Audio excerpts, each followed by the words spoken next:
സ്നേഹം കൊടുത്തും കൊതിച്ചും അവൾ പെയ്തൊഴിയാതെ ജൂൺ 30 മുതൽ എല്ലാ ദിവസവും വൈകുന്നേരം 6:30 നമ്മുടെ സ്വന്തം സൂര്യ ടിവിയിൽ.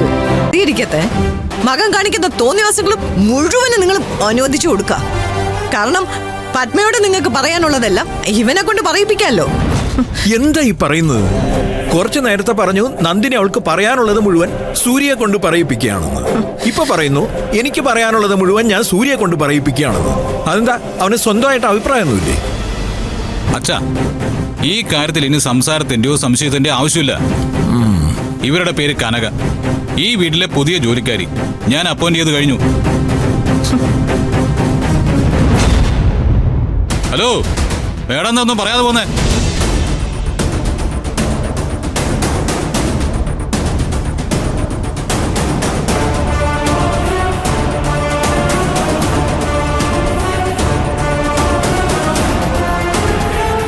എടാ, തുടർച്ചയായി നീ എന്നെ തോൽപ്പിക്കുമ്പോഴും എന്റെ ഉള്ളിലിരുന്ന് വേദനിക്കുന്നത് ഒരു അമ്മയുടെ മനസ്സാ.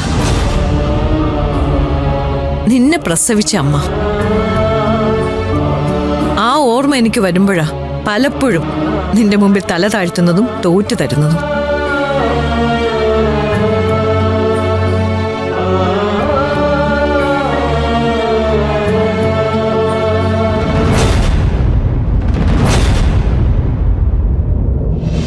നന്ദിനി, ഇവരെ കൂട്ടിക്കൊണ്ട് പോ.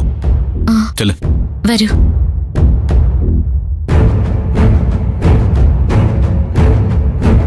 പത്മാമയുടെ അവസാനം കയറി സ്കോർ ചെയ്ത് കളഞ്ഞല്ലോ അച്ഛാ. അമ്മ പറഞ്ഞതിൽ കാര്യമില്ലടാ. അമ്മയുടെ മനസ്സാണ് സംസാരിച്ചു തുടങ്ങുന്നതെങ്കിൽ നീയും ഞാനും ഒക്കെ അതിന്റെ മുമ്പിൽ തോറ്റുപോകും. കാരണം അമ്മയേക്കാൾ വലുതായി ഈ ലോകത്തിലൊന്നുമില്ല.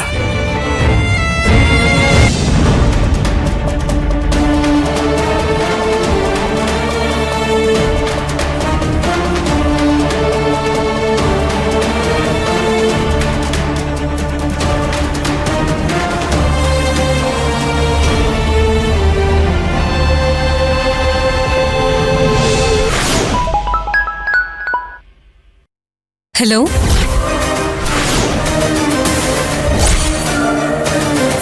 കനകയാ മാഡം. ഞാൻ പത്മ മാഡത്തിന്റെ വീട്ടിലെത്തി. ഗുഡ്. സംശയം വല്ലതുണ്ടോ? ഒരു സംശയമില്ല. റോഡിൽ വെച്ച് ഞാൻ എന്റെ കഥകളൊക്കെ പറഞ്ഞപ്പോ നന്ദിനിയും കരഞ്ഞു. എവിടെ നിന്നെന്നറിയില്ല, പൊട്ടി വീണതുപോലെ സൂര്യ ആ സമയത്ത് എത്തുകയും ചെയ്തു. എന്താ പറഞ്ഞത്? സൂര്യയോ? സൂര്യ സർ, അങ്ങനെ പറഞ്ഞാ മതി. ഓ സോറി മാഡം.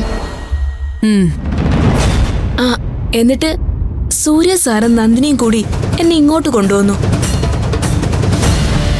ഇവിടെ വന്ന് എന്നെ ജോലിക്ക് നിർത്താൻ പറഞ്ഞപ്പോ പത്മ മേഡം സമ്മതിച്ചില്ല.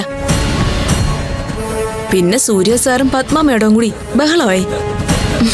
അവസാനം സൂര്യ സാർ എന്നോട് ഇവിടെ നിന്നോളാൻ പറഞ്ഞു. ഒരു പാളിച്ചയും വരരുത്. നിന്നെ ഞാൻ അവിടേക്ക് അയച്ചിരിക്കുന്നത് ഞാൻ ആഗ്രഹിച്ച കാര്യങ്ങൾ അവിടെ ചെയ്യാൻ വേണ്ടിട്ടാ. അവിടെ എന്റെ ശത്രു ഒരാളല്ല. സൂര്യ ഒഴിച്ച് ബാക്കിയുള്ള എല്ലാവരും എന്റെ ശത്രുക്കളാ. സൂര്യയുടെ സഹോദരിമാരുണ്ട്, ഇന്ദ്രജയും വേദയും. അവളുമാരെ നീ സൂക്ഷിക്കണം.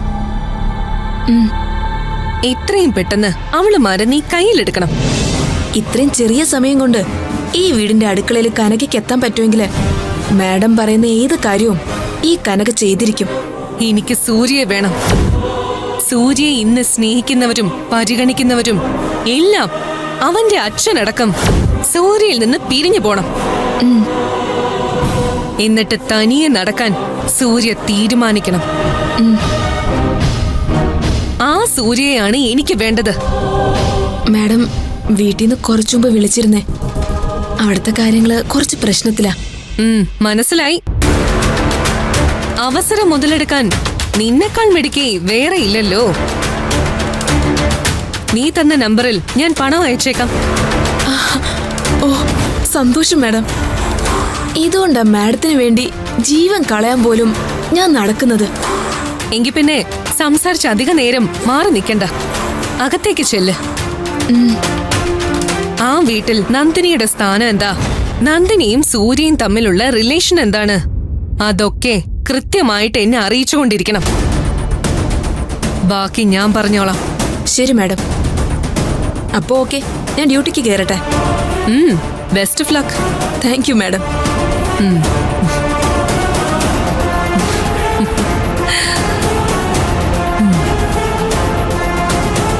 സൂര്യ, അപ്രതീക്ഷിതമായി നീ എന്നെ തകർത്തു. അതിനേക്കാൾ അപ്രതീക്ഷിതമായി നിന്റെ കുടുംബം ഞാൻ തകർക്കും.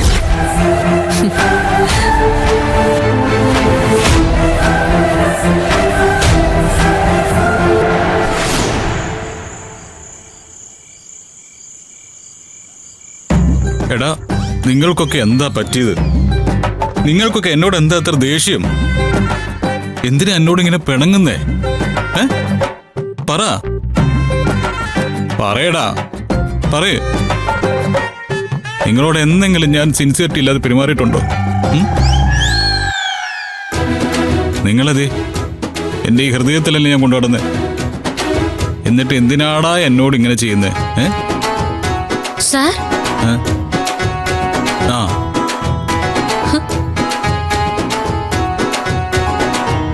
കണ്ടോ നന്ദിനി, ഇവന്മാരൊന്നും മിണ്ടാതിരിക്കുന്നത് കണ്ടോ?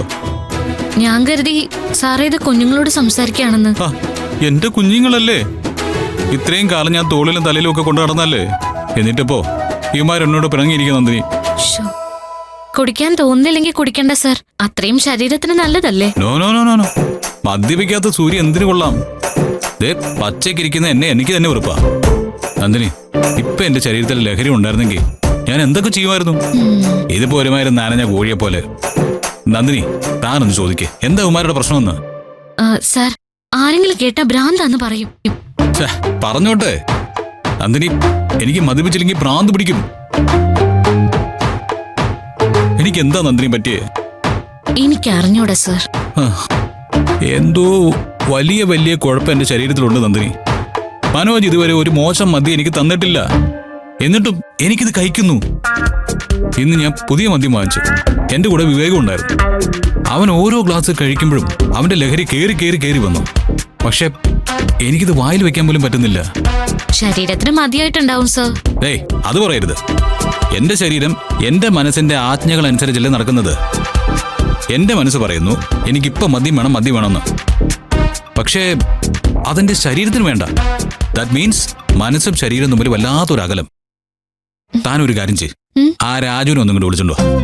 എന്തിനാ സാർ? സാർ ഇപ്പൊ കൊണ്ടുവന്ന മദ്യം രാജേട്ടൻ കണ്ടിട്ടുണ്ടോ? പിന്നെ എന്തിനാ പാവത്തിന് സംശയിക്കുന്നേ? ഓ നന്ദിനി, സംശയിക്കാനൊന്നും അല്ല. എനിക്കിതേ ഇവന്മാരെ കുറിച്ച് കുറച്ച് സംശയങ്ങൾ തീർക്കാനുണ്ട്.